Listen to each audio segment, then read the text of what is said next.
다 함께 찬양 드리겠습니다.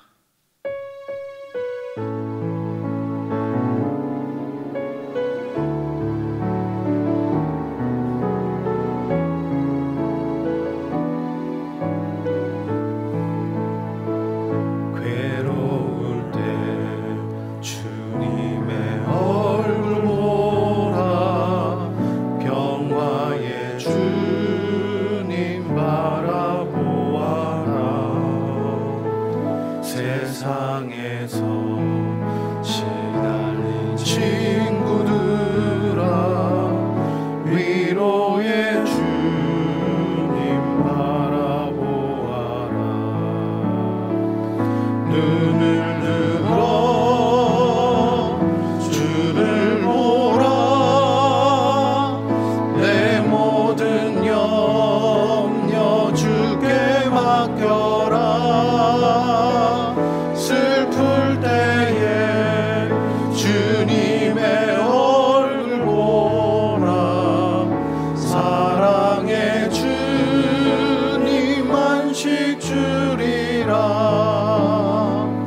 힘이 없고 내 마음 연약할 때 능력의 주님 바라보아라. 주의 이름 부르는 모든 자는 힘주시고 늘 지켜주시리. 눈을 들어 주를 보라, 내 모든 염려 주께 맡겨라. 슬플 때에 주님의 얼굴 보라, 사랑의 주님 안식 주리라. 우리 자 기도 제목 보시면서 합심 기도하겠습니다. 하나님 아버지 감사합니다. 하나님 주인님 오시면서 내 인생의 주인 됩니다.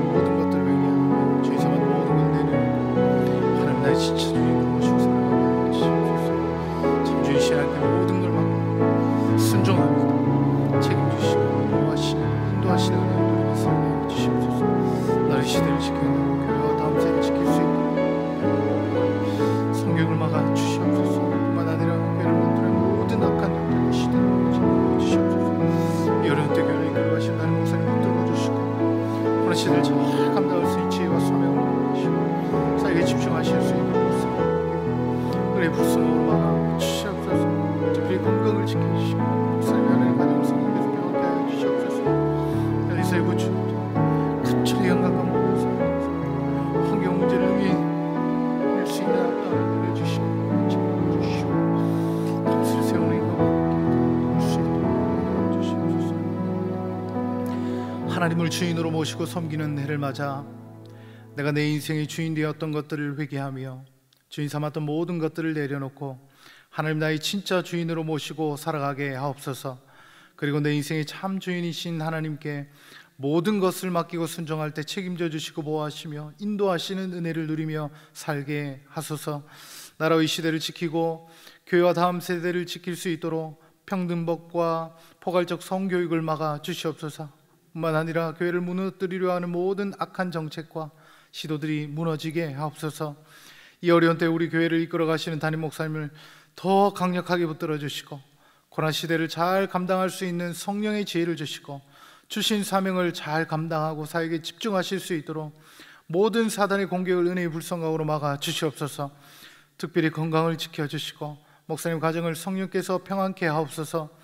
담임 목사님께 엘리사에게 부어주신 갑절의 영감과 모든 사건과 사람과 상황과 환경과 문제를 능히 감당할 수 있는 압도하는 은혜를 주시고 강력한 영권을 부어주셔서 시대적 사명을 힘있게 감당하게 하시고 다음 세대를 세우는 일과 복음 통일과 열방 선교를 잘 감당할 수 있게 하옵소서. 주님, 이 시간 말씀을 듣습니다. 말씀을 통해 하나님의 임재를 경험하게 하시고 주를 더 사랑하고 주를 더 신뢰할 수 있도록 은혜를 베풀어 주시옵소서. 예수님 이름으로 기도하옵나이다. 아멘. 오늘 하나님께서 주신 말씀은 누가복음 9장 28절부터 36절 말씀입니다. 신약 성경 107면에 있습니다. 누가복음 9장 28절부터 36절 말씀 교독하시겠습니다. 제가 먼저 읽겠습니다.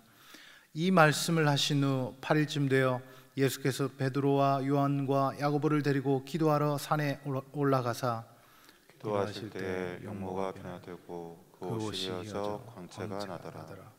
문득 두 사람이 예수와 함께 말하니 이는 모세와 엘리야라. 영광 중에 나타나서 장차 예수께서 예루살렘에서 별세하실 것을 말씀하세. 베드로와 및 함께 있는 자들이 고나여 졸다가 아주 깨어 예수의 영광과 및 함께 선 두 사람을 보더니 두 사람이 떠날 때 베드로가 예수께 여짜오되 주여, 우리가 여기 있는 것이 좋사오니 우리가 초막셋을 지되 하나는 주를 위하여 하나는 모세를 위하여 하나는 엘리야를 위하여 하사이다 하되 자기의 하는 말을 자기도 알지 못하더라. 이 말 할 즈음에 구름이 와서 저희를 덮는지라. 구름 속으로 들어갈 때 저희가 무서워하더니 구름 속에서 소리가 나서 가로되 이는 나의 아들 곧 택함을 받은 자니 너희는 저의 말을 들으라 하고. 함께 읽겠습니다. 소리가 그침에 오직 예수만 보이시더라. 제자들이 잠잠하여 그 본 것을 무엇이든지 그때에는 아무에게도 이르지 아니하리라. 아멘. 이신 하나님의 말씀을 깨닫는 지혜와 기도응답의 은총이 넘치시길 축복합니다. 오늘은 예수님께서 베드로, 요한, 야고보를 데리고 기도하기 위해 산에 오르셨습니다. 그런데 예수님께서 기도하시던 중에 얼굴이 변하고 옷이 희게 되어서 광채가 났다고 성경이 기록하고 있습니다. 그래서 우리는 그 산을 변화산이라고 부릅니다. 이 놀라운 사건은 마태복음에도 마가복음에도 다 기록되어 있습니다.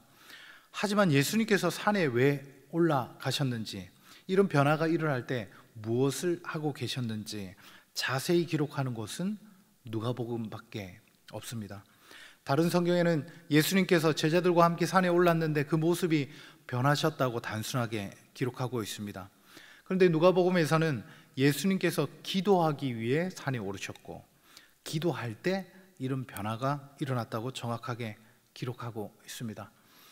예수님이 기도하실 때 영광 중에 모세와 엘리야가 나타나서 예수님과 함께 대화를 나누셨습니다. 그 대화의 주제가 무엇일까요? 누가복음 9장 30절 31절 말씀입니다. 문득 두 사람이 예수와 함께 말하니 이는 모세와 엘리야라. 영광 중에 나타나서 장차 예수께서 예루살렘에서 별세하실 것을 말씀할세. 바로 예수님의 십자가의 죽음에 관한 대화였습니다. 예수님께서 한창 기도하고 계실 때 제자들은 피곤해서 졸고 있었습니다. 그런데 무슨 소리가 들려서 잠을 깼는데 글쎄 이 놀라운 광경을 보게 된 것입니다.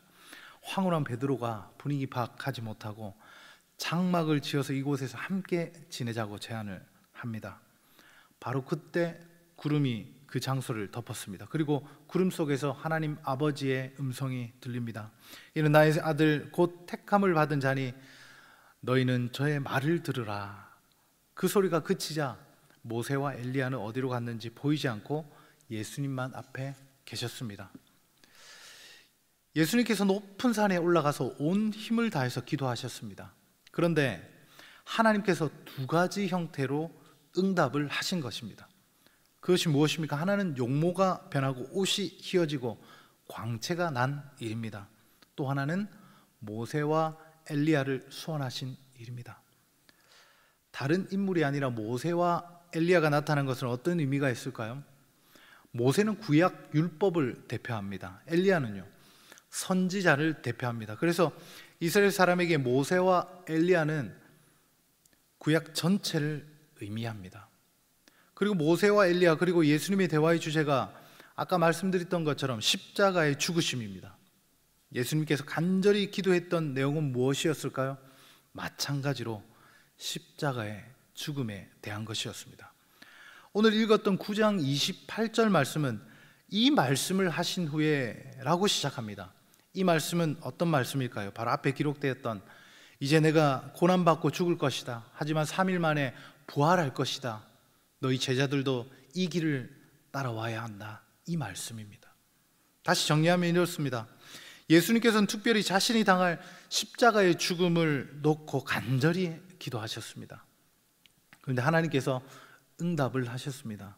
첫째는 용모와 옷이 휘어지고 광채가 났습니다. 두 번째는 모세와 엘리야를 보내주셔서 십자가의 죽음에 대한 뭔가 하나님의 뜻을 전하셨습니다. 이런 배경을 가지고 오늘 예수님의 변화산 기도를 통해 배울 수 있는 교훈 두 가지만 살펴보도록 하겠습니다.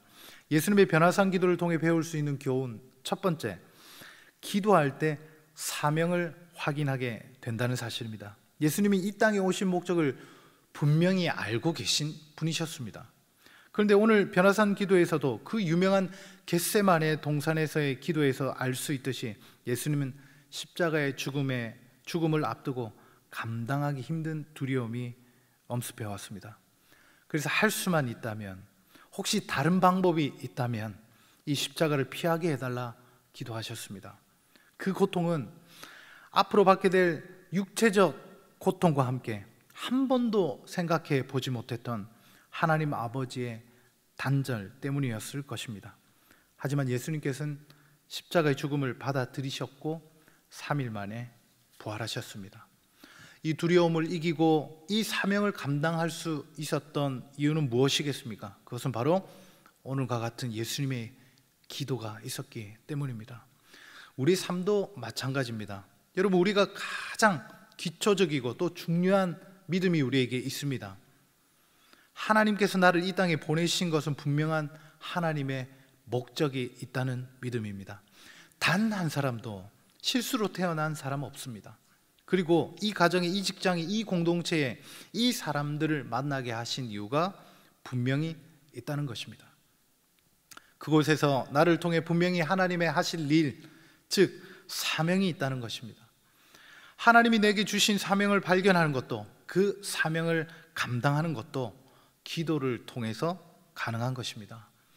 예수님도 사명을 감당하기 위해 기도를 쉬지 않으셨습니다. 하물며 연약한 우리는 얼마나 많은 기도가 필요하겠습니까? 여러분, 이 세상에서 가장 힘든 상황에 처한 사람은 누구일까요? 바로 나 자신입니다. 내가 전역한 군대가 가장 힘듭니다. 내가 다니는 직장이 가장 힘듭니다. 내가 가지고 있는 질병이 제일 아픕니다. 어린 아이 세대부터 실버 세대까지 힘들지 않는 사람 한 명도 없습니다. 그럴 때 우리가 해야 할 것은 무엇입니까? 얕은 우리의 경험과 지식을 의지하지 말고 기도하는 자리에 나가시길 축복합니다. 하나님이 나를 이곳에 부르신 목적이 무엇일까 기도하기 시작할 때 하나님께서 분명히 우리의 사명을 알려주시고 또한 그것을 감당할 수 있는 힘을 주시는 줄 믿습니다. 예수님의 변화산 기도를 통해 배울 수 있는 교훈 둘째, 기도할 때 변화를 경험하게 됩니다. 하나님은 기도를 통해 우리의 생각과 마음과 그리고 가치관을 바꾸십니다. 기도 중에 변하는 것은 우리 자신이지 하나님은 결코 변하지 않으십니다. 다시 말해서 기도는 하나님의 뜻을 발견하고 우리가 변하는 것이지 나의 뜻을 관철시키거나 하나님을 변화시키는 것이 아닙니다. 하나님께서 우리에게 은혜를 주시는 방법은 대표적으로 말씀, 성례전, 기도와 성도들의 교제를 통해서입니다. 그 중에서도 중추적인 역할을 하는 것이 바로 기도입니다. 기도가 없을 때 설교 말씀이나 말씀 묵상은 아무런 감동이 없습니다. 기도가 없는 세례와 성찬은 감격이 없습니다. 기도할 때 말씀이 들리고 성령의 역사가 일어나는 것입니다. 기도는 반드시 영적인 변화를 일으킵니다. 여러분, 우리 삶 가운데 수없이 많은 문제들이 산재해 있습니다. 그럼에도 우리는 도통 기도하지 않는 것 같습니다. 나도 모르겠다 라며 체념하기가 오히려 쉽습니다. 여러분, 우리는 그저 그렇게 대충대충 살아가는 사람들이 아닙니다. 여러분, 어떤 사람이 가장 무서울까요? 바로 배수진을 치고 죽기를 각오하고 달려드는 사람입니다. 요한복음 18장 4절에서 6절 말씀입니다. 제가 한번 읽어드리겠습니다. 예수께서 그 당할 일을 아시고 나아가 가라사대 너희가 누구를 찾느냐 대답하되 나사렛 예수라 하거늘 가라사대 내로라 하시니라. 그를 파는 유다도 저희와 함께 섰더라. 예수께서 저희에게 내로라 하실 때 저희가 물러가서 땅에 엎드러 지르니라. 아멘. 유다가 무장한 로마 군대와 조폭들을 데리고 예수님을 잡으러 왔습니다. 이 모든 일을 알고 계셨던 예수님께서 그들에게 누구를 찾는지 물었고 그들은 나사렛 예수를 찾는다고 대답했습니다. 그때 예수님께서 대답하십니다. 내가 그 사람이다. 그때 이상한 일이 일어났습니다. 예수님을 잡으러 온 사람들이 뒷걸음질을 치며 땅에 다 쓰러져 버렸습니다. 앞서 살펴본 것처럼 예수님께서 십자가의 죽음을 앞두고 무척 고통스러워 하셨습니다.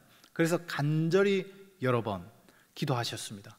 기도할 때 하나님께서 주신 사명을 다시 한번 확인하고 확신하게 되었습니다. 간절한 기도로 십자가의 죽음이라는 상황이 바뀐 것이 아니라 예수님의 십자가의 죽음에 대한 마음이 달라졌습니다. 하나님의 뜻에 따르기로 결정했습니다. 죽기로 각오하신 것입니다. 내가 너희를 찾는 바로 그 사람이다 라는 말은 이제 끝이다 체념하는 말이 아닙니다. 내가 죽기로 각오했으니 내 발로 가겠다는 것입니다. 내가 하나님의 뜻에 전적으로 순종하겠다는 신앙 고백의 말입니다. 그때 예수님을 잡으러 왔던 군대도 감당할 수 없어 모두 쓰러져 버렸습니다.